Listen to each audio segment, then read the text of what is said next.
Okay, hi everyone, I'm back, and so what I'm going to do is I'm going to show you how to break up your background and give you a little bit more information on how to do a successful background for this lesson. Okay, so I'm turning the camera and I want you to be able to see, we'll concentrate on this lower half right here. And in my palette, I've mixed, I've added Winsor green blue shade. I have transparent yellow, and I have a permanent rose, and here we go. Do you see? So I've got a variety of greens happening in my palette, and you can see that's, some are a little bit more of an olive green, some are darker. The darker green right here has a lot of I mixed the yellow, transparent yellow and the permanent rose together to get an orange.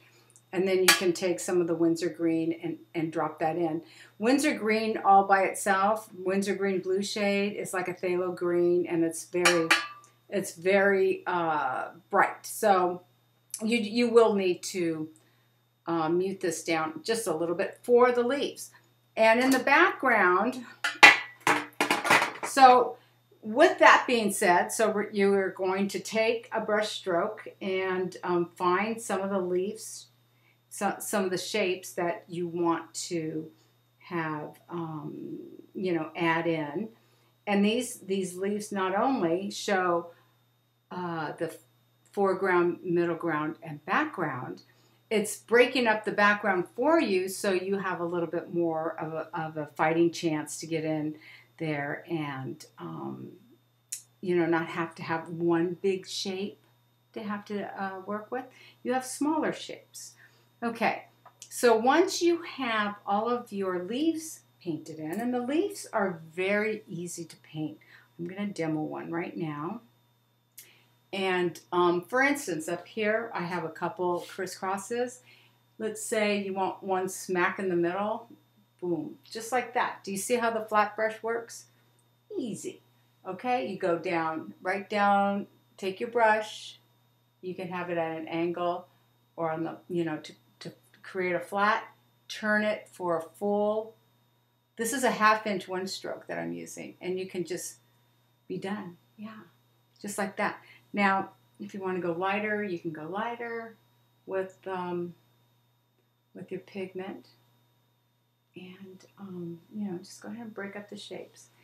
You could also do something of this nature. You can add in, let's see, like there's another iris back there if you want. But that's going to come later on. You could drop that in. Well, I'm going to drop that in right now, I guess, huh? No time like the present. Okay, and of course my easel is, it's horizontal, so I'm not painting like I generally would at at a slight tilt or flatness of the table. And here we go. Got another iris back there. Drop in a little bit of pink. If you want, you can drop in a little bit of blue. It's something that's out of focus, so you barely see it. And okay, there you have it, right there. Now, this demo is, I guess I have to put in a disclaimer, because the demo, the video that you all watched before this course, or that came with this course, is something that is broken down and a little bit more of staged, planned of a video. This one is just kind of an impromptu demo that I like to put out there for all of you while you're working on your assignments. Here it comes, right here and here. And it's funny how visuals for all of us, since we're all artists, is pretty necessary. Okay, here comes a nice, rich, dark green. I just added a little bit more of the permanent rose or permanent alizarin crimson, whatever it is you have in your palette. And here's a really dark shape right here. Now, I'm going to be sending you all handouts too. And those handouts are with this complete. This whole bottom portion is complete. And the handout that it's to help you understand, where are my darks going to go in here? Why do I need darks, and where should I place them? So once you have, some of your leaves put in, strategically figure out where you need a really nice dark. Do you see how that pops that petal forward? I learned that when I was in art school, how a dark behind a light, the contrasting values really help, pop something forward. And now you can see that I have, this nice little area here where it's almost complete. And don't do too much labor intensive on these leaves, because I've been painting, when I first started painting irises, I thought I had to paint every leaf in the background. And usually, that's nice and all, good practice. But what that does is it draws the attention away from the iris, as if everything's in focus. And generally, you don't want that.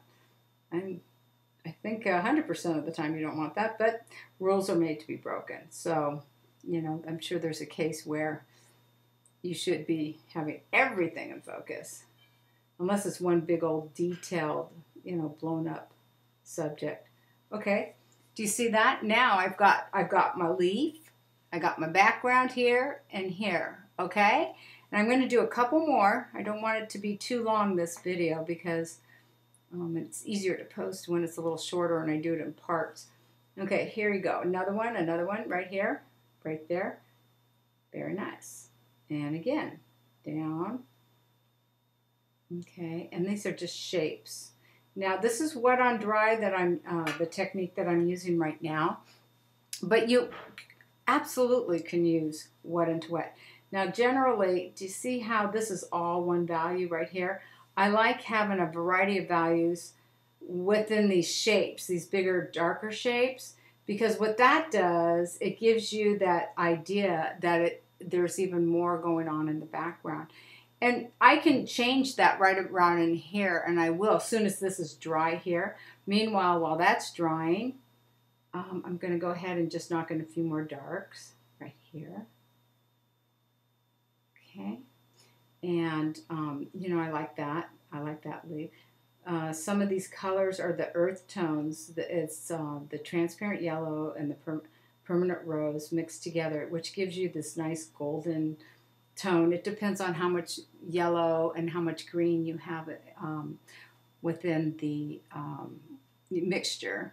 So, and this is a good combo to work with right now, because when you get to the magnolia next week or the week after, that has the three primaries in it, and we do a lot of mixing on the paper and in the palette. Okay, here it goes, right here. Look at, see that? Now that has some nice earth tones, more on the brown side. I'm going to bring it up really close so you can see right there. Now, what I want you to realize is that you don't have to let it just be one shape. Now you can drop it in while it's wet, and my pigment's a little thicker than a glaze, of course. And look, you can just add a little bit more movement back there, and it looks like there's more. Okay. It looks like there's more back there. You're going to get that feeling that it travels back. Now this is starting to dry right here, this area, and this is just permanent rose. You can knock a few more shapes in. It's kind of crisscross, so that's what I'm working with right now. The crisscrossing of these leaves. And this one's kind of big. You can keep it. You can, it looks kind of cool because it is starting to take form here. Anyway, so that's the background, everyone. And I feel that as if I take you to this point, I know all of you can just get in there and just start to have fun with the background. It's nice. It's just nice to have some moments with your painting where it's not totally scripted out as to what you're going to do. It is up to you, and you have the choice. So get in there, do your background, have fun with it, and know that you can always change the background a little bit. And once it dries, let everything dry. Because, like, for instance, right here, I'm not going to keep that, but it is a chance for me to just go in and maybe glaze over with a little bit of a bluish green. I'm adding more blue than green right here, and then you just can glaze right over it right there, and that knocks it back nicely. So you do your first pass, get your background all the way around your iris, and then you're going to have the opportunity to pick and choose. Now, what I'm going to do too is I'm going to be sending you these handouts, and you're going to see where I'm dropping in darks. You know, they're just photographs, but you can see where I dropped in a dark, and you can see how the background's starting to take shape. When you hand in your assignments, there might be some, critiquing of, well, I would do this or I'd do that. Soften an edge or find a hard edge or glaze in, another pass to, maybe push some of these leaves back if you want them to be pushed back, if you don't want them to be popping forward. So, but you have to let it dry, and then you can continue on. And remember, you can have more irises in the background.